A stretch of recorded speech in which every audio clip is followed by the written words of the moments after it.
Baiklah, sekarang kita nak kongsikan kepada anda semua pertunjukan fashion. Yang ini pertunjukan fashion warisan Nawarasa. Ya, saya kenalkan terlebih dahulu pengarahnya, BK Knight, pengarah BK Knight Resources. Selamat pagi BK. Selamat pagi. Apa khabar? Khabar baik, apa khabar? Sihat juga. Setiap hari cantik. Semakin lama semakin cantik BK. Terima kasih, Kak. Terima kasih. Okey, apakah yang menjadi inspirasi sehingga tercetusnya idea untuk menghasilkan dan juga menjalankan pertunjukan fashion warisan Nawarasa yang saya difahamkan ini adalah satu pertunjukan fashion menunjukkan budaya masyarakat Malaysia? Okey, sepastinya untuk inspirasinya adalah kita nak promote tekstil Malaysia, okey, batik dan songket. So of course kita akan fikirkan macam alah selalu pun dah ada songket dengan batik punya fashion show apa semua kan. Tapi apa yang lain kali ni adalah base dia inspired, that means dia punya base of design dia is sari. So inspired by sari tapi material-material yang dipakai adalah material-material Malaysia iaitu songket, batik dan Malaysian silk. So kalau nampak baju tu nanti akan nampak macam sari lah. Sari kan ada shawl kat belakang, apa semua. Dia inspired by sari tapi semua material adalah local material. Menarik. So basically dia punya end product yang kita akan tengok adalah sari Malaysia. Okey. So biasa sari dia kan daripada India kan. So tapi kita tak ada sari daripada Malaysia. So ini adalah satu end product yang kita nak tengok, sari Malaysia. Jadi bagaimana sebenarnya acara seperti ini boleh lagi memelihara dan juga memelihara industri kraftangan di Malaysia, BK? Okey, basically macam ni sebab dalam opinion saya rasa macam especially generasi yang muda ni, dia tak berapa fokus sangat dalam tekstil warisan atau fokus sangat dalam kebudayaan apa semua. So kita kena create awareness untuk diorang, kena ada excitement untuk diorang kan. Sebab tu nak buat fashion show ni. Yalah, sebab sekarang ni anak-anak muda dia tahu mengenai fashion. Dia suka K-pop. Suka K-pop. Dia suka K-pop, dia suka fashion K-pop. Dia kalau kata kita nak cakap batik, songket, ala normal. Zaman-zaman dulu mak-mak kan? Zaman-zaman makcik-makcik ke. Makcik ke fikir? Makcik je. So itu yang nak create excitement untuk diorang. Nak create awareness juga. So kita dalam show kita ada 11 designer. So designer-designer lokal lah, designer-designer tempatan kita yang akan put together looks yang ada 77 design. Wow. So 77 design inspired by sari dengan memakai material lokal kita. So bila ada 77 design yang cantik, pakai material lokal kita apa semua, dia akan bagi excitement. Bukan untuk yang anak-anak muda je, yang siapa-siapa pun akan tengok macam, cantiklah. Kita nak macam biar dia balik tu dia teringat. Teringat-ingat pasal baju tu, teringat ni baju ni cantik Satu usaha yang menarik, tapi mungkin ada yang tanya tak terlalu sempit ke untuk memfokuskan kepada sari semata-mata end produknya tu? Okey, bukan fokus pada sari. Sebenarnya fokus kepada material Malaysia iaitu batik, songket dan Malaysian silk. Inspired by sari. Kenapa inspired by sari? Sebab dekat Malaysia Fashion Show banyak kita fokus baju-baju moden ataupun kita buat kebaya macam tu. Kita belum ada something different macam sari Malaysia. Sari is basically sari daripada India ataupun kita buat fashion show songket ke apa ke, just tunjuk-tunjuk macam tu je. So yang ni apa kelainan dia adalah kita nak tunjuk satu produk Malaysia. Iaitu sari tu pun maksudnya produk Malaysia juga. Saya boleh bayar sari tu flowy-flowy. Ya, antara designer-designer yang terlibat mungkin boleh listkan sedikit. Okey, yang saya ingat sebab sikit. ada 11 orang. Tak apa, sikit pun tak apa. Sebab ada 11 orang. Okey, I ingat yang 4 student designer tu, ada 4 student designer daripada IFTC. Diorang institute tu is owned by Annie Wong. So Annie Wong ni dulu-dulu is a very famous designer. Okay, so itu institute dia lah. So dia punya students. And then we have Mune. Munir is a very famous batik designer, and then we have Yan Collection, and then we have Zendra. So ada 7 orang. Offline dia macam tak ingat kan?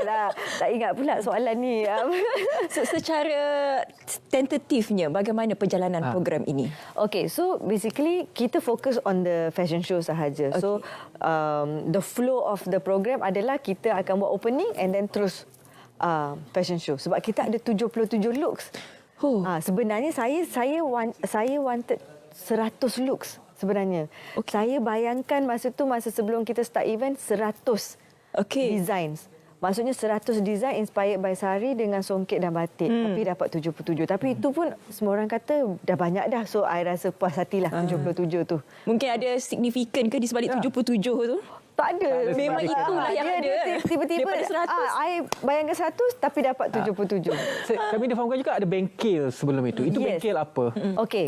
Okey, event ni adalah 14 hari bulan, tapi bengkel 7 dan 8 hari bulan, di mana kita akan buat bengkel introduction, pengenalan kepada batik dan songket untuk student-student designers. Okey. So student-student designer ni pun kita kena bagi dia orang motivasi, encouragement, inspirasi, nak kenal material tempatan kita kan. So 2 hari ni, 7 hari bulan adalah bengkel batik, 8 hari bulan adalah bengkel songket. Dengan kita sekali semua nak belajar pasal history, sejarah, pengenalan tekstil-tekstil ni. Selain daripada BK sendiri, siapa lagi yang terlibat secara langsung dan juga tidak langsung dalam memeriahkan lagi program kali ini? Okay, of course saya and then tim saya, tim yang besar yang involved dalam event ni, mestilah kena ada tim kan. And then kita ada sponsor-sponsor, official collaboration. Kita ada Aston Martin. Aston Martin kereta James Bond kan. So kereta James Bond ni biasa modern ni. Ni first time ni Aston Martin nak jadi untuk heritage. Walaupun kita warisan, so dia part of the event lah. And then kita ada Berjaya University. And then we have Gloria Jeans. A lot, banyak a list of sponsors yang ada. Sebab event memang macam tu kan. Kalau kita buat event, kita kena ada banyak yang support kita. Kalau tak, macam mana kita nak jalankan event. Betul. Kan? Macam BK sendiri, daripada dulu memang ialah orang kata mengetengahkan lah tradisional kita di Malaysia ni, bukan sahaja sari. Sebab macam BK ni memang hulu kilir, memang pakaian tradisional selalunya batik. Memang cantik je. Tapi selain ialah kalau kita nak mengharap kepada BK seorang, tak boleh. Jadi betul. Apa lagi di antara usaha yang boleh kita lakukan agar anak-anak muda ini tidak lupa dengan apa yang kita ada, tradisional yang kita ada? Okey, apa yang saya buat sekarang ni adalah saya createkan inisiatif. Saya mulakan inisiatif dia, so that's why saya kata bila workshop tu pun kita nak buat untuk student. Kenapa untuk student? Sebab dia orang muda. Orang-orang muda yang kita kena start dulu kan. Kita kena motivate, kita kena inspirasikan orang-orang yang muda dulu. So harap-harap bila diorang berkembang ni, bila jadi designer yang famous ke apa ke, diorang akan kembangkan tekstil-tekstil ni. Diorang pun akan create awareness juga untuk yang akan datang. Yang akan datang, diorang akan create awareness juga.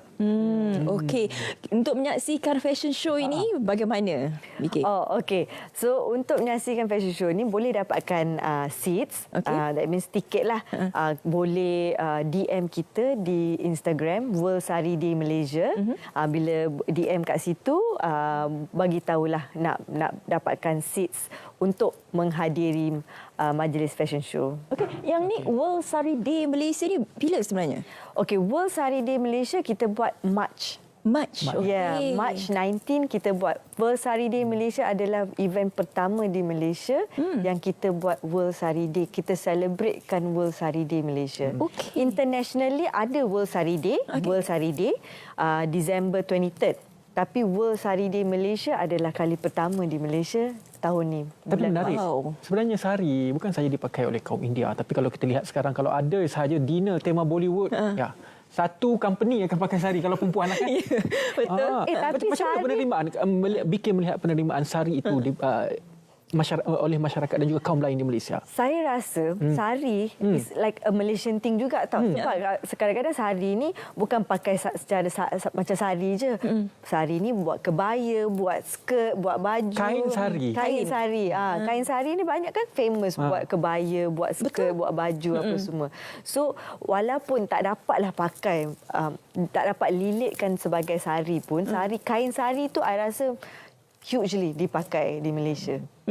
Betul. Tapi kalau kita lihat baju-baju macam Melayu pun, baju-baju kurung ke, baju kebaya moden wanita, banyak elemen-elemen yang diambil daripada sari. Betul. Dia punya jalurnya, lepas tu ada selendang di belakang macam tu, seolah-olah sari. Dia kalau tengokkan sari dengan songket, dia teknik yang sama tau, bertenun. Tenun. Dia original sari, of course lah sekarang both sari dengan songket pun dah keluar yang mesin pula. Tapi kalau nak tengokkan sejarah original, sari dan songket original adalah bertenun. You kena tenun. Sebab tu harga songket dengan harga sari ni dia special, sangat berharga sebab pakai benang yang berkualiti, lepas tu tenun, handmade. Betul. BK, sekali lagi boleh wawarkan kepada mereka di luar sana bagaimana untuk mendapatkan dan juga menyaksikan fashion show ini? Okey, fashion show ni adalah minggu depan, 14 hari bulan Oktober. Untuk dapatkan tiket dan seats adalah boleh menghubungi kita melalui Instagram World Sari Day Malaysia untuk dapatkan seats untuk program kita minggu depan. Okey. Jadi jangan lupa untuk mendapatkan tiket untuk sama-sama menyaksikan pertunjukan fashion warisan Navarasa. Ini ada 77 looks seperti mana BK katakan tadi. Terima kasih banyak-banyak BK Nair, pengarah BK Nair Resources kerana sudi bersama dengan kita hari ini. Terima kasih BK. Terima kasih. Baiklah, kita berehat seketika. Kita kembali selepas ini dalam Selamat Pagi Malaysia. Ada satu lagi slot untuk anda semua. Merdeka!